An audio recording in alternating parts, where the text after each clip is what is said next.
Hi అండి. ఈరోజు మనం తెలుగు ముచ్చట్లలో కాపాడుకుందాం అనే పాఠంను 6వ తరగతిలో ఉన్న ఈ పాఠాన్ని మనము నేర్చుకుందాము రండి. ఇక్కడ బొమ్మను చూడండి, ఆలోచించండి, మాట్లాడండి. అంటే ఇక్కడున్న బొమ్మను గమనించడం వలన మనకేమర్థమైందంటే మనము చెట్లను నరకడం వలన మనకి కరువు అనేది సంభవిస్తుంది అని అర్థమయ్యింది. పాఠం ఉద్దేశం: మన చుట్టూ ఉన్న చెట్లు, చేమలు, నదులు ఇవన్నీ ప్రకృతిలో భాగమే. ఇవి మనకు జీవనాధారమై, రక్షణ కవచమై నిలుస్తాయి.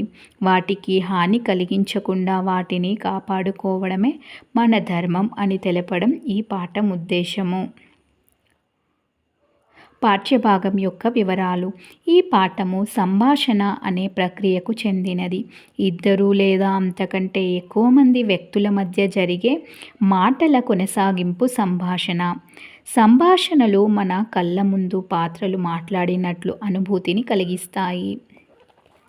ప్రావేశిక: చెట్లు, పక్షులు, జంతువులు, పావులు, నదులు, చెరువులు మొదలైనవన్నీ ఈ అందమైన ప్రపంచంలో భాగంగా ఉన్నాయి. వీటిని మనం జాగ్రత్తగా వినియోగించుకుంటూ సుఖంగా జీవించే ప్రయత్నం చేయాలి. కానీ మనిషి తన బాధ్యతను మర్చిపోయి ప్రకృతిని రక్షించుకోవడంలో అశ్రద్ధ చేస్తున్నాడు. అందువల్ల ఎన్నో అవస్థలు పడుతున్నాడు. ఈ సంగతులన్నీ తెలుసుకోవాలని ఉందా? అయితే ఈ పాఠం చదవండి. పాఠంలోని పాత్రలు: అన్నమ్మ అమ్మమ్మ, నర్సయ్య తాత, గోపాల్ మనమడు, లక్ష్మి మనమరాలు. అన్నమ్మ: అరేయ్ గోపాల్, ఇట్రా. కోతి లెక్క చెంగ ఎగురుతున్నావు. నీకో కోతి పాట వినిపిస్తా. గోపాల్: కోతి పాటనా? జల్దీ పాడవా. అన్నమ్మ: తోకవాయ కత్తి వచ్చే డామ్ డామ్ డామ్, కత్తివాయ పండు వచ్చే డామ్ డామ్ డామ్, పండువాయ కుండ వచ్చే డామ్ డామ్ డామ్, కుండవాయ బొమ్మ వచ్చే డామ్ డామ్ డామ్, బొమ్మవాయ డప్పు వచ్చే డామ్ డామ్ డామ్, డప్పువాయ సల్ల వచ్చే డామ్ డామ్ డామ్, సల్లవాయ పిల్ల వచ్చే డామ్ డామ్ డామ్. గోపాల్: అబ్బో, నీ పాట జోరుగున్నది. కోతి కూడా వింటున్నది. అన్నమ్మ: కోతా? ఏడా? గోపాల్: అగో పెరట్లో ఉన్నది. అగో అటురుకుతున్నది. లక్ష్మి: అయ్యో, ఓ కోతి గిన్నెత్తుకుపోతున్నదే. ఇంకో కోతి నువ్వులను ఎత్తుకుపోయి పెరట్ల చల్లుతున్నదే. అన్నమ్మ: అయ్యో రామరామ, ఈ నడుమ కోతులు గుడ్డెలుగులు ఇండ్లలకు వస్తున్నాయి. కొట్టు కొట్టు, మీ తాతకు చెప్పు, బంగారమసొంటి నువ్వులను పాడుచేసే. అసలే ధరలు మండిపోతున్నే. లక్ష్మి: గిన్నెల అప్పాలన్నీ పట్టుకుపోయి కోతి ఇంటి మీద కూర్చొని తింటున్నది. నర్సయ్య కట్టె పట్టుకొని: నడు, లేలే నడు. గోపాల్: అమ్మమ్మ, నాకొక అప్ప ఇయ్యవా. నర్సయ్య: ఇంకా అప్పాలెక్కడున్నై? అప్పాల గిన్నెకు గిన్నె కోతి ఎత్తుకుపోయింది. అన్నమ్మ: ఏం కోతులయ్యా, మునుపు కోతులు తోటల్లోనో అడవుల్లోనో నుండేవి. గోపాల్: మరిప్పుడు ఇండ్లకెందుకు వస్తున్నే. లక్ష్మి: మరి మనం అడవులను కొట్టేస్తున్నాం కదా. అన్నమ్మ: అవును అవునవును, ఆ జంతువులు ఉండాల్సిన అన్ని జాగల్లో మనిషి ఉండేటందుకు పోతున్నాడు. గోపాల్: అందుకేనా మొన్న చిరుతపులి కూడా ఊర్లోకి వచ్చినట్టు టీవీలో చూసినా. లక్ష్మి: చిరుతపులులేం కర్మ, నక్కలు, తోడేళ్ళు, పులులు, సింహాలు గిట్లా అన్ని ఊర్లలోకి వస్తునే అని పేపర్ల, టీవీలల్లా వార్తలు చూస్తూనే ఉన్నాం కదా. గోపాల్: మా దోస్తు వాళ్ళ నాయన సెల్ ఫోన్ను కూడా కోతులు ఎత్తుకుపోయి నీళ్ళల్లా పడేసినాయట. లక్ష్మి: మనం అడవులను నాశనం చేసుకుంటా పోతే ఇంకా భయపడే కాలం వస్తది. గోపాల్: ఎందుకట్లంటున్నావు. నర్సయ్య: అనుడేందిరా, లక్ష్మి సరిగ్గనే చెప్పింది. ఇవాళ రేపట్ల మనిషికి ఆశలు ఎక్కువై ప్రకృతినంతా పాడు చేస్తున్నారు. కనీసం తన ఇంట కూడా చెట్లను పెంచుతలేడు. అన్నమ్మ: అడవులు లేకుండా చేస్తున్నారు కాబట్టే వానాకాలంలా వానలొస్తలేవు, ఎండాకాలంలా ఎండలకు ఉండలేకపోతున్నాం. కాలం గాని కాలంలా వానలు పడుతున్నాయి, ఎండలు కొడుతున్నాయి. గోపాల్: అవును, మన ఊర్లలోని పెద్ద చెరువు ఎప్పుడూ ఎండిపోనిది అని నువ్వు చెప్పినవు కదా. మరి ఈ సంవత్సరం ఎందుకు ఎండిపోయిందే అమ్మమ్మ? అన్నమ్మ: మా తాతగారి కాలం నాటి నుంచి అది ఎండిపోయిన దాఖలాలు లేవు. మరి ఇప్పుడు ఎండిపోయింది. చెరువులును ఎవరి ఇష్టం వచ్చినట్లు వాళ్ళు వాడుతుంటే ఏమైతుంది మరి? లక్ష్మి: మన ఊర్ల చెరువు జాగనంతా కబ్జా చేసుకుంటూ పోయి పెద్ద చెరువును చిన్న చెరువు చేసిరి. అందుకే ఈ గతి వచ్చినది. గోపాల్: చెరువుల నుండే జీవులన్నీ చచ్చిపోయినట్లేనా? నర్సయ్య: అంతే కదా మరి. చెరువులనే కాదు, మనం చేసే పనులతోటి బావులల్లా నదులల్లా జీవులు కూడా లేకుండా పోతున్నే. గోపాల్: ఒక్క చేపలే కదా? లక్ష్మి: నీ మొహం, ఒక్క చేపలే కాదురా, కప్పలు, తాబేళ్ళు, రొయ్యలు, అట్లా ఎన్నో జీవులకు కష్టకాలం వచ్చింది. గోపాల్: నదుల నీళ్లు స్వచ్ఛమైనవంటరు కదా, మరి మళ్ళెందుకు శుభ్రం చేయాలని అంటున్నారు? నర్సయ్య: నదుల నీళ్లు మంచివే కానీ మన కర్మాగారాలలోని పాడు నీళ్లను, మన స్నానాల పేరిట సబ్బు నీళ్లను, బట్టలు ఉతికిన మురికి నీళ్లను, నూనె పదార్థాలను. గోపాల్: ఆ పశువులను కడిగిన నీళ్లను, రసాయనాలతో, ప్లాస్టర్ ఆఫ్ ప్యారిస్తో చేసిన విగ్రహాలను, ప్లాస్టిక్ పదార్థాలను వాటిలో వదిలిపెడుతున్నాం గదా. లక్ష్మి: అందుకే నీళ్ల శుభ్రత పాయే, మనకు తీరొక్క రోగాలు రావట్టే. అన్నమ్మ: ఏమయ్యా, మన చెరువు కట్ట మీద రకరకాల పిట్టలు కనబడేవి, ఇప్పుడు చాలా వరకు కనబడుతలేవు.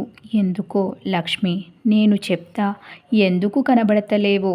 గోపాల్: అగో సెల్ రింగైతున్నది. లక్ష్మి: ఇగో ఈ సెల్ ఫోన్లే పక్షులను లేకుండా చేస్తున్నై. గోపాల్: నీకేమన్నా పిచ్చి పట్టిందా? సెల్ ఫోన్లకు పక్షులకు ఏం సంబంధం? లక్ష్మి: నాక్కాదు పిచ్చి, నీకే పిచ్చి.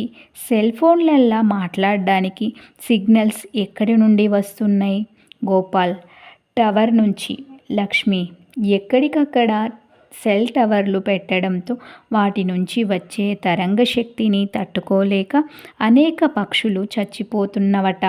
అన్నమ్మ: ఓ పక్క అడవులు లేకపాయే, నదులు చెరువులు ఎండిపాయే, జనం మధ్యలో సెల్ టవర్లాయే, ఇక ఎట్లా బతుకుతయి? గోపాల్: తాత, పొగతోటి కూడా కొన్ని జీవులు చచ్చిపోతున్నవట, నిజమేనా? నర్సయ్య: అవును నిజమే, ఆ జీవుల్లో మనం కూడా ఉన్నాం.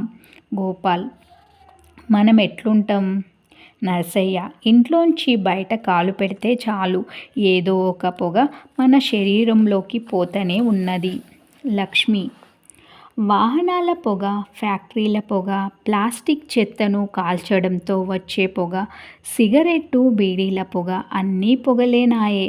గోపాల్: మనం బతుకుతలేం, మిగతా జీవులను బతకనిస్తలేం. అన్నమ్మ: గోపాల్ మంచిగా చెప్పిండయ్యా. గోపాల్: మంచిగా చెప్పినా అన్నావు కదా, నేను టీవీల పాటను పెట్టుకుంటా. అన్నమ్మ: అబ్బా నీ దయరా, అది మాత్రం వద్దు. లక్ష్మి: ఎందుకు వద్దంటున్నావు అమ్మమ్మ? అన్నమ్మ: మీరు చెవులు చిల్లులు పడేటట్లు, ఇంటి పెంకులు ఎగిరిపోయేటట్లు సౌండు పెట్టుకుంటారు. నర్సయ్య: చెవులు గిల్లుమనేటట్టు సౌండు పెట్టుకుంటే వాళ్ళకదో మజా సంబూరం.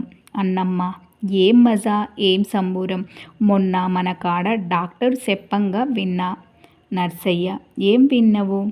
అన్నమ్మ: పెద్ద పెద్ద చప్పుళ్ళతోటి చెవులకు వినే శక్తి తగ్గుతుందట. లక్ష్మి: నిజమే, రోడ్డు మీద వాహనాల చప్పుళ్ళు, పెద్ద పెద్ద కార్ఖానాల చప్పుళ్ళు, బోర్లు వేసేటప్పుడు వచ్చే చప్పుళ్ళు. గోపాల్: డీజే సౌండ్స్ కూడానా? నర్సయ్య: కూడానా ఏంది, అదో పెద్ద దరిద్రం. నిద్రపోనియ్యవు, తిండి తిననియ్యవు, మనుషుల్ని మనుషుల్లా ఉండనియ్యవు, సమయం వృధా చేస్తాయి. అన్నమ్మ: డీజే అంటే ఏంటిదయ్యా? నర్సయ్య: గదే మొన్న రంగయ్య కొడుకు లగ్గమప్పుడు పెద్ద సౌండు పెట్టుకొని ఎగురలేదా గదే అన్నమ్మ. దాంతోటే గదా నా చెవులు పాడైనవయ్యా డాక్టర్ చెప్పిండు. నర్సయ్య ఈ పోరగాండ్లకు తెలవదాయే, చెబితే వినరాయే, మరేం చేసుడు అన్నమ్మ. ఎందుకు తెల్వది, అప్పట్నుంచి వీళ్ళిద్దరూ అన్ని ముచ్చట్లు చెబుతనే ఉన్నరు గదా గోపాల్. చెబితే ఇగ మేం ఎగురొద్దు దూకొద్దా ఏంది నర్సయ్య. ఏందో సంబురానికి అట్లా చేస్తరు అన్నమ్మ. ఇదేం సంబురం, ప్రాణం పొయ్యే సంబురం. మంచి నీళ్ళవాయే, మంచి గాలివాయే, జంతువులు వాయే, పక్షులు వాయే, ఆఖర్న మనం గూడా సక్కగా సుఖంగా ఉండలేకపోతిమి. ఇగ ఎందుకివన్నీ నర్సయ్య. గంత కోపమెందుకే లక్ష్మి. అమ్మమ్మ చెప్పింది నిజమే. ఎక్కడ చూసినా స్వచ్ఛత లేదు. అంతా కాలుష్యమే. ఇల్లు కాలుష్యమే, వళ్ళు కాలుష్యమే, బళ్ళు గుళ్ళు, రోడ్లు, ఊర్లకూర్లు, పట్నాలకు పట్నాలు, అన్నీ అంతా కాలుష్యమే. గోపాల్ మన పనులతోనే అంటావా. కానీ నువ్వు బోర్ల సౌండుతో కష్టమైతున్నదని అంటివి. మరి నీళ్ళెట్లా రావాలే లక్ష్మి. ఓ పిచ్చిమొహమా. చెరువులు, బావులు, నదులు ఇవన్నీ నీళ్ళతోటి కలకలలాడితే నీళ్ళకేం కష్టం. గోపాల్ చెరువులు నదులంటే పోని బావులెందుకు ఎండిపోతున్నయ్ నర్సయ్య. మీ మోటార్లన్నీ బుర్రు బుర్రున పోవటానికి ఎత్తుకెత్తు రోడ్లని ఊర్లనిండా వేయవంటిరి. ఇసుమంతా జాగా విడిచిపెట్టకుండా ఇల్లు కట్టవంటిరి.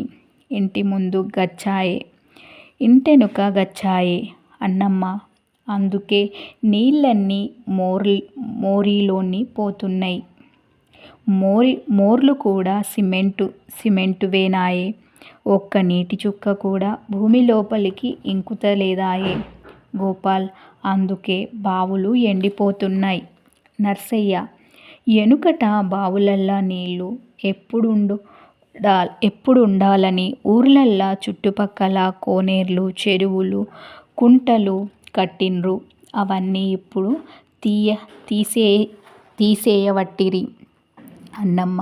మరి ఆ బావులల్ల నీళ్ళు ఏడికెళ్తుంటయ్. నీళ్ళ కొరకు ఫీట్లకు ఫీట్లు మిషన్లను భూమిలోకి దించవట్టిరి నర్సయ్య. దాంతోటి భూమి అదలిపోతున్నది. జంతువులు, పిట్టలు, పాములు, తేళ్ళు భయంతోటి అల్లాడవట్టే లక్ష్మి. మనకు కూడా రాత్రి నిద్రరాదు, పగలు నడువరాదు. అంతా భయం భయమే గోపాల్. మన ప్రకృతిని మనమే పాడు చేసుకుంటున్నాం అన్నమ్మ. గోపి మంచిగనే సోయి తెచ్చుకుంటున్నడు నర్సయ్య. అవును గోపాల్. అమ్మమ్మ నువ్వు కోతిపాట పాడినావు కదా. నేనో పాట పాడుతా విను. అడవుల్ని పెంచాలే, జంతువులనుంచాలే, డుబుక్కు డుబుక్కు డుమ్ డుమ్. నీళ్ళన్నీ ఇంకాలే, బావులను పెంచాలే, డుబుక్కు డుబుక్కు డుమ్ డుమ్.